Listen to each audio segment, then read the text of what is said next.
Black Indians. Introduction. Black Indians. The very words make most people shake their heads in disbelief or smile at what appears to be a joke. A play on words. No one remembers any such person in a school text, history book, or Western novel.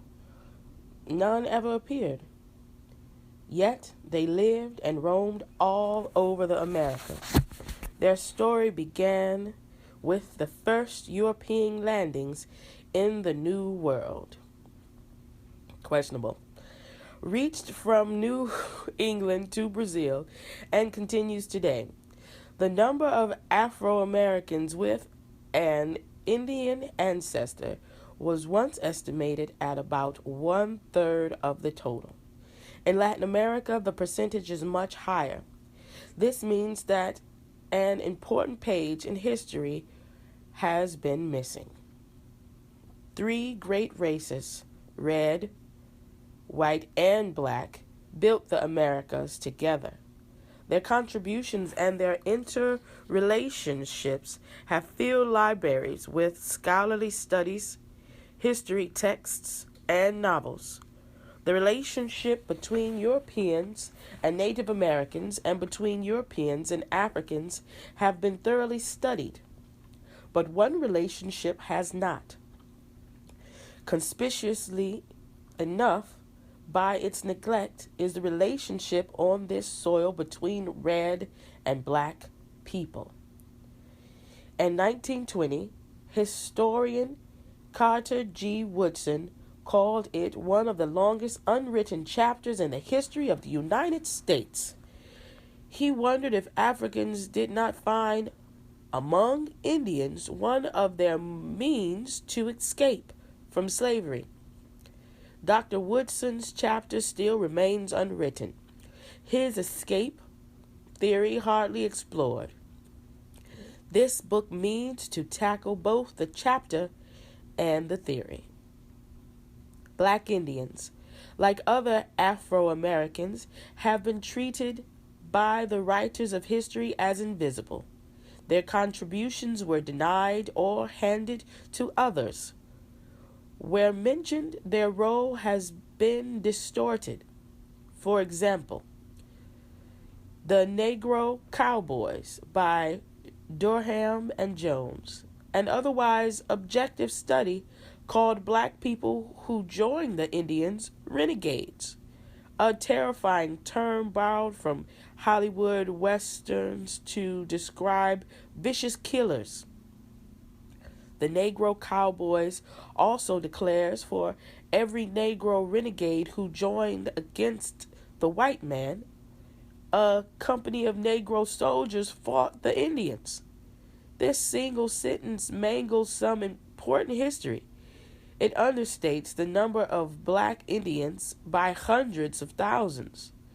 It also suggests slaves should remain loyal to their owners and praises those who fought the Indians. It is not that U.S. chroniclers of the past have failed to see a black Indian heritage through the eyes of non-whites, for that is understandable. Almost all were white. What is unforgivable is that some have insisted on seeing past events through the eyes of a slave-holding and Indian-killing class that has been dead for a century or more. But omission, not distortion, is the far more serious culprit in hiding the story of the black Indians of Americas. Observers, not expecting to find Africans among Indians, did not report their presence. For example, artist George Catlin painted a magnificent portrait of Chief Osceola when he and other Seminoles were held captive at Fort Moultrie in 1837. Catlin never painted or mentioned that Osceola's personal bodyguard of 55 warriors included 52 black Seminoles. Had his artistry captured their presence, he would have contributed vastly to our understanding of anthropology and history. I have some empathy for this blindness. During research for my book, The Black West, I kept unearthing frontier documents and photographs that established a significant Black Indian presence on the U.S. frontier. I never fully weighed my evidence, and The Black West gave Black Indians minor attention until the third edition. As my private collection of Indian photographs and documentation, because somehow that's still the beginning to them. Oh my goodness. This has two advantages. It establishes a Black Indian participation in democratic movement years, decades, or centuries before the American Revolution. It also demonstrates that dark people ignored the boundaries drawn by Europeans in their move from one country to another in search of liberty, justice, or a better life. This unknown American story is deeply rooted in the human currents that shaped our early life. Two parallel institutions joined to create Black Indians: the seizure and the mistreatment of Indians and their lands, and the enslavement of Africans. Hopefully he covers the enslavement of Indians and Black Indians as well. In their conquest of the New World, Europeans were determined to use both dark peoples. 10 whites are not enough to watch one Negro, said a Portuguese slave master living in Brazil in 1735. To protect slavery and prevent resistance, Europeans developed brutal methods of control and degrading racial policies. There is evidence that European genocidal attacks on Indians in the New World may have an additional explanation besides land hunger and greed. Perhaps another reason for eliminating Indians was to prevent their alliance with Africans. Colonial Europeans left evidence aplenty that this was often an overriding fear. Research into early American history confronts one with some inaccurate traditional assumptions and vocabulary. Columbus, believing he had landed in the East Indies, called the inhabitants Indians. Be wary of this information. His error has become so much a part of our language that today even many Native Americans accept it. I have used both designations. However, I have dropped such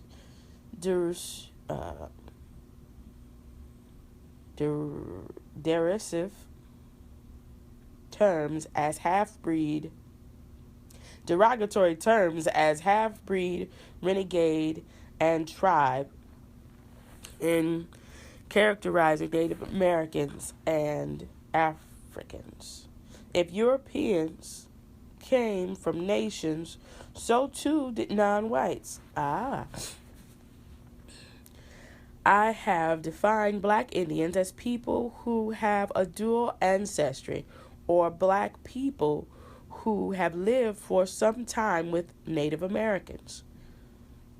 When slaves escaped to the woods and joined or began remote communities, they are called by the Spanish term Maroons.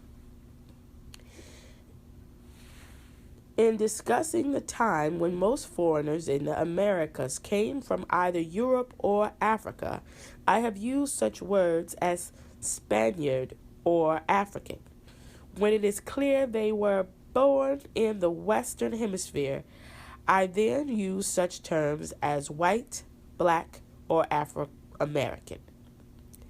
I have not designated only U.S. citizens as Americans, for that broad category belongs to all people of the Americas. Despite their bias, I have had no choice but to accept Latin America, British colonies, and American Revolution because other phrases would prove cumbersome or unclear. I have been humbled by the awesome task of rejecting bias in so explosively controversial a topic, and one peopled with so stormy a set of characters. In this story, even the simple question of criminality is open to interpretation.